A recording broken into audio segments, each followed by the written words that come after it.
Welcome back. All right, quick news of the day video for all you fine people on the internet for your Thursday, July the 27th. Starting with Coyotes fans, it's time. Logan Cooley has signed. So this was seen as a kind of a litmus test. Like, okay, so are players going to still want to sign in Arizona? We didn't see any problem during unrestricted free agency with them being able to not only entice players, but bring players back. So one thing with the Arizona Coyotes organization, and I know people look at the fact that, they're playing out of a small arena and the financial issues that have haunted this team for years. But the reality is that with players, they're seen as a very good organization to work for, and players genuinely like playing there. So, yes, they need a new arena. That does overshadow things. But Cooley signing an entry-level contract is another sign that players do want to be members of the Coyotes. This team's building itself up, and we can get into the whole off-ice stuff, and I'll talk about it again before this video is done. But the reality is that the on-ice product is improving. There are plenty of players who want to be there, and yeah, it's going to be interesting to see how they do this year. Patrice Bergeron, very open about his retirement, and that he felt this coming, that he was having a harder time loosening up and getting ready, and that his off-season routine was a lot less relaxed and a lot more focused because he was having a harder and harder time. And just with the amount of games and the hard games he plays, one thing with being one of the best, if not the best defensive forward in the game, it definitely means he's playing more hard minutes than a lot of other guys. And so, yeah, it would get very difficult as the years go along to be physically 100% and ready to go. So for Bergeron, he hangs up the skates. I've seen articles already on how do the Bruins replace Bergeron. The answer is simple. You don't. Bergeron will not be replaced. The best hope that you have is that Boston is able to shore things up in other parts of the roster. They're able to keep the puck out of their net at a good rate and keep themselves in a playoff spot. But yeah, Bergeron's retirement, clearly he's happy with it. He's at peace with it. He's smiling. And yeah, everything would indicate that this is not just some fake out where he's going to come back halfway through the year. It looks like he's done, and he's earned it. If you told me that he's got a future where he's going to be general manager or team president, I wouldn't be surprised.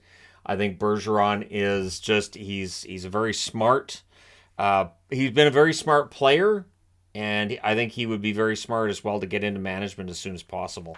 Let him relax, let him have time with his family and his new kid and everything, but yeah, as soon as you can get him into management, you do it if you're the Bruins.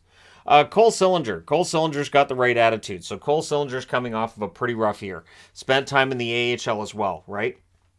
So his rookie season was quite good. Last season, bit of a setback, but he's still only 20 years of age. So I'm not willing to just say, well, this guy's a bust and he's done. Sillinger is saying all the right things and also saying he's viewing Columbus as home. So he's split this summer so far between Columbus and Regina. The rest of this summer, though, he wants to spend in Columbus getting himself ready, getting out on the ice and getting ready for training camp and then, making the team and what he might be able to do. So he's saying all the right things. He's looking to have a bounce back season. I wish him all the best. I like Sillinger. He did have a very rough year. The puck was not going in for him. I think he can do a lot more. So, NHLPA head Marty Walsh being interviewed by Greg Wyshynski, and basically says that with the whole Coyotes thing, there were other topics they covered. But with the Coyotes thing, what they want to see is shovels in the ground as soon as possible and a plan from the Coyotes as soon as possible, or they're going to have a chat with the league about what the future holds. And not saying, oh no, the team's got to go and everything, just saying we need a plan, which I think the NHL is fine with. I think part of the reason why the Coyotes have said January the 1st is when they're going to make their announcement is that may very well be the deadline they got from the league, right? It may, or at least in that range of we want to see by mid-season what your plan is for a new arena. A lot of talk about where in the valley they could have it, and that Phoenix, it looks like, is where they're going to go. But it will be interesting to see how it works. Also, for all the talk about changing the schedule or changing the playoff format, there's been no talks. None between the NHLPA and the NHL. And if the NHL wanted to change the schedule to an 84-game season instead of the 82, they have to go through the NHLPA. The NHLPA has to sign off on that. So there hasn't been any talks. I was actually kind of surprised by that because We heard that it could happen soon, that they could switch to an 84-game schedule. And the reason you'd switch to 84 is so that then the season's balanced. You then play 4 games against every team in your division, 3 games against every team in your conference, and 2 games against every team in the other conference. It works very well. And so we kind of expected that. I do still think it'll happen, but the fact there hasn't been any talks, we'll see. Also, of course, the international stuff. They want to go to the Olympics. They want to have a World Cup. And basically more chances to get their names out there, get a little bit more famous, and, of course, at the end, a little bit more money.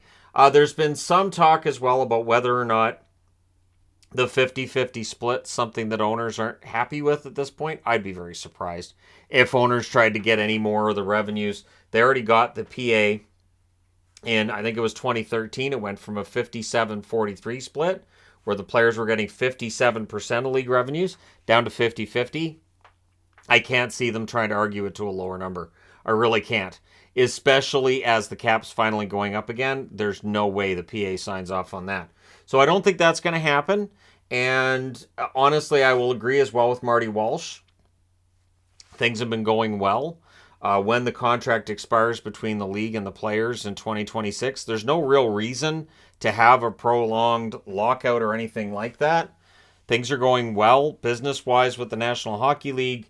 The players are getting paid pretty darn well. And so, yeah, you have to think the salary cap's going to go up quite a bit too. By 2026, speculation is it could be $92 million or higher.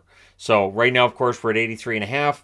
92 million is a lot more than 83.5, and we're probably going to see that progression every year after that, right? So, yeah, we'll see how it all works out. But so far, it sounds like Marty Walsh and Bettman, they've had discussions, they've talked. They actually sat in Mullet Arena, had a nice exchange, and doesn't sound like there's any animosity there. Of course, they haven't had to negotiate a CBA yet. That's where that animosity shows up. I remember when Bob Goodnow and Gary Bettman seemed to get along and they were on the same page too, and then that changed. So if you're wondering about the arbitration hearings, they start again on Sunday. Jeremy Swayman and Jack McBain are up. So Boston's Jeremy Swayman and Arizona's McBain are up. And so we'll see how things go there. Between now and Sunday, we might see them sign. But Boston, it looks like at this point, they've got 2, Trent Frederick and Jeremy Swayman, who are going to arbitration. I'll be very curious to see how it works out. Let me know your thoughts in the comment section below as always. Don't forget to hit like and subscribe if you're browsing your way through. You just happen upon this video. Thank you guys so much for watching, for all your support. I will talk to you again soon.